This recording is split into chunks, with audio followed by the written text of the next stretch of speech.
Oh, Jesus. This about to be a bigger. Let's go. An enigma, alien, unicorn. Truly a sight to see.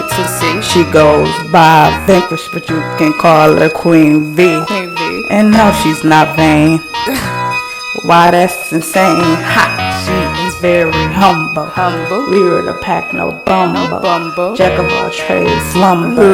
One day you'll make a little hummer.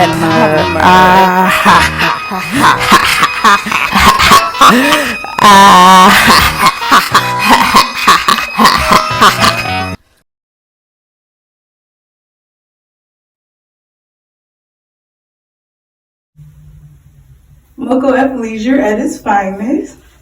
Baby, you better shop. Baby, you better shop.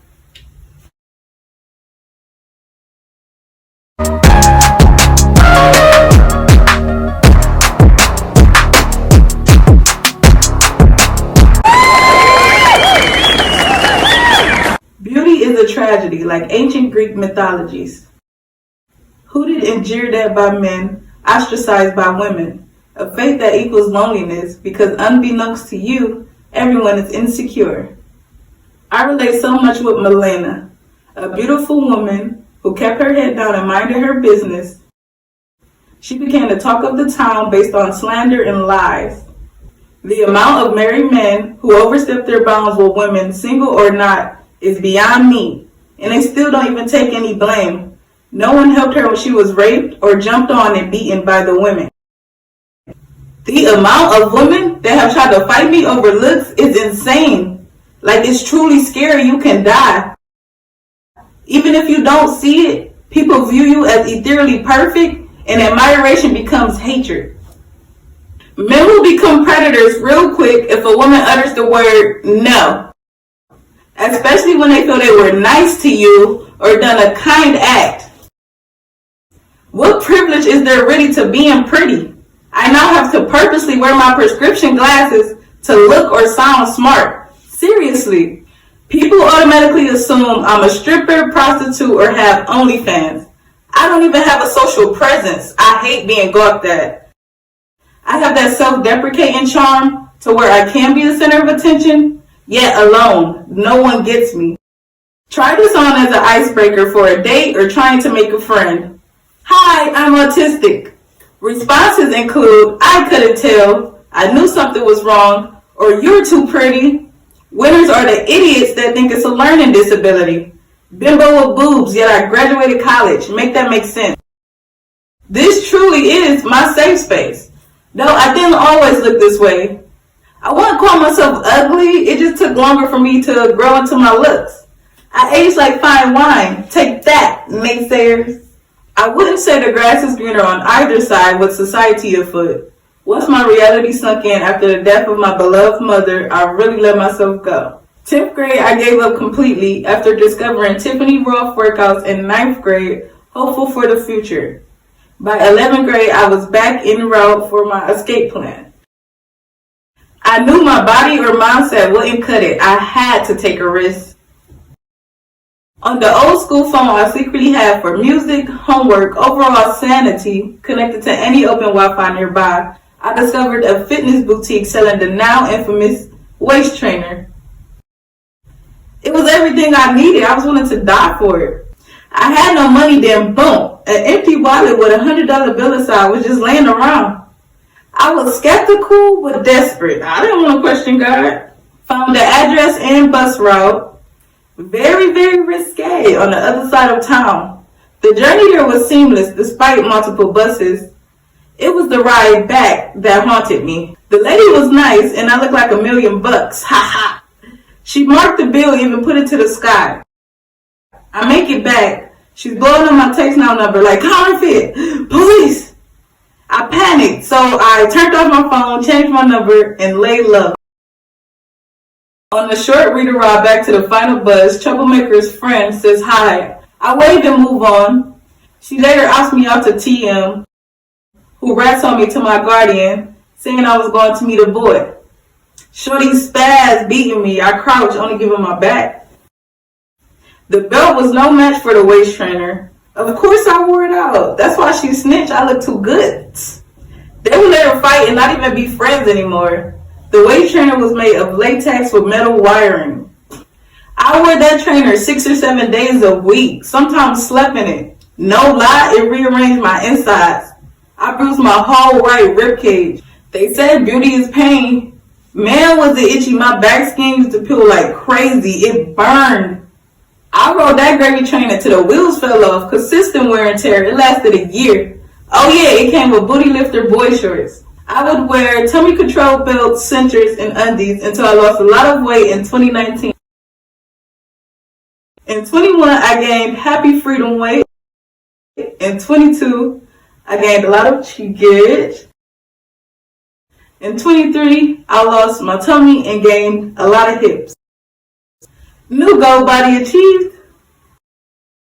My weight loss journey doesn't end there. The summer of 2015, before senior year, was my chance to become the Swan. Yes, I was doing my bridges, kickbacks on the floor, and squats, but I needed to lose the belly ASAP. I now intermittently fast. What I'm about to discuss isn't recommended to anyone. I almost died. Water fasting. I thought, what could go right? I did all the research. Worst case scenario, I could revive myself. After many failed attempts, I made it to 21 days. The first 3 days are the hardest. Day 3 is hell on earth. Your tongue stays white and it's hard to brush off. ASMR and tasty videos were my best friends. They really helped solidify my love for food and cooking. I immensely enjoyed the feeling of my stomach eating itself, no lie. I was slightly bedridden, weak, and nauseous. I was the store errand runner, so snacks piled up. I made a little profit, drawers filled with all kinds of snacks, even in a deep freezer. Living in the party house had one perk. They were my motivation when it all ended. Shaking my head, I was going to gain all that water weight back. I wish I still had that journal. Everyone was just onlookers waiting for me to crash, and oh boy did I. I was finally getting my hair laid, which was rare, after playing in the backyard basketball, I believe. The heat of the flat irons, the sitting and then standing for long periods of time. Down goes Frazier.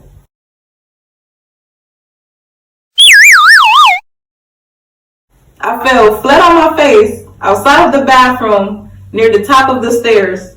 This occurred between 14 and 21 days of my fast. The lack of food to break down just made me gassy with no smell. I had ice water on me 24/7, especially when it came time for dinner. Nope, chewing ice, refill. My breathing also slowed. I wasn't planning on breaking my fast. I wanted to go another week, hit 30 days. Caretaker 1 finally feels bad and offered me a few crumbs of vanilla cake. Now you get a hot, eh? The drop of any substance besides water ends my fast. So hamburger helper with corn and hot sauce was for dinner. I indulged a bit and barfed later.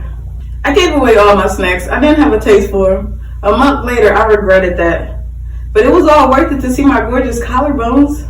Senior year, people definitely noticed. I was still shaped like the letter P.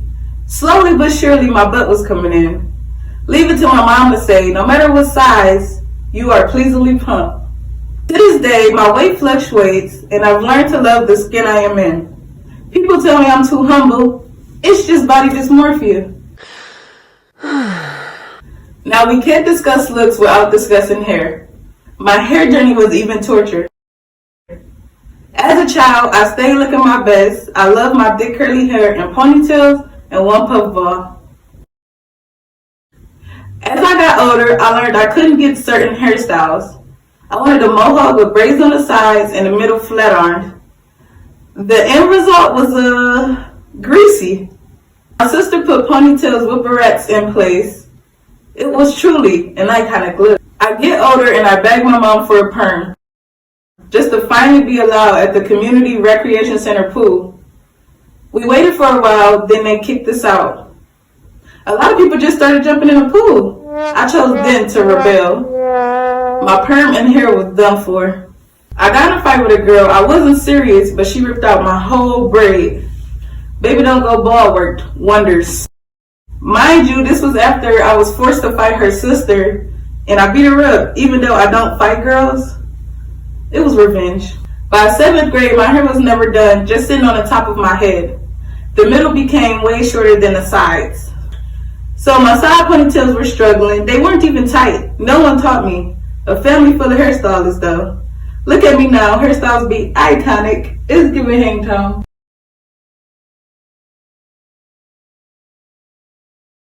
No product, no brushing, nor combing. If I wasn't watering my plant, how did I expect it to grow or stay healthy?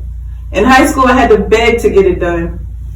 TM didn't put much effort in it either. Her friend's hair stayed bomb. This guy I had a crush on held me like I don't talk to girls who track show. 9th grade, I hardly knew what a track was. My cousin who helped me escape the madhouse tried to help me out. Cheap prices to hook me up. I just had to find ways to buy the hair. Mighty hard when the only job you're allowed to do is watch other people's kids for free daily. Then there were the experimental ugly hairstyles Troublemaker worked hard on.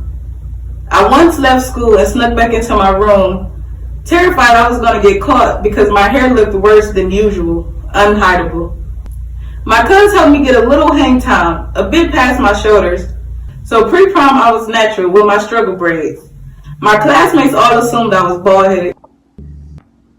I've now learned that the people I was around was doing everything to make and keep me ugly. By 2020, I had no choice but to go full natural after losing everything, thanks to Dirty Dan, including a patch in my head from a deep bite wound, plus a bald spot after a whole braid was ripped out of my head in the past.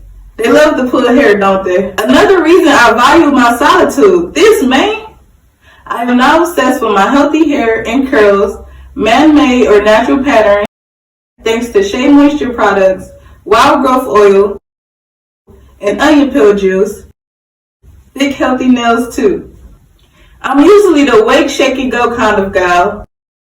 When I want to style or color my hair, it's a long, arm-tiring process. The end results be worth it though, and I make them last a bit longer.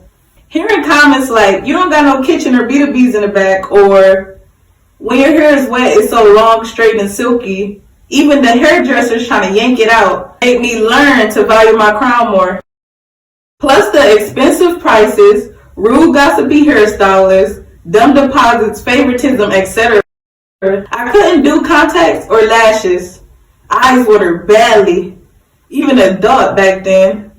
Dirty Dan would do them, then rip them, my earrings, hair, or necklace off when mad. So in 2020, thanks to YouTube, I learned that, hair care, and so much more. After my era of hand-me-downs, I now dress how I feel. True mode, cocky, tomboy, or dressy. Styling and profiling in my custom spiritual couture with my backpack. I'm not big on designer or trends. I just started getting into bold colors. Who knew people mad if you wear yellow? I guess it's an attention getter. It's been my favorite color since forever.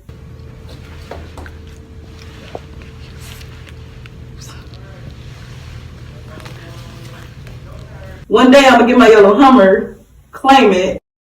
In short, I am not knocking looks, but they are nothing without a bomb personality and a bonus smile.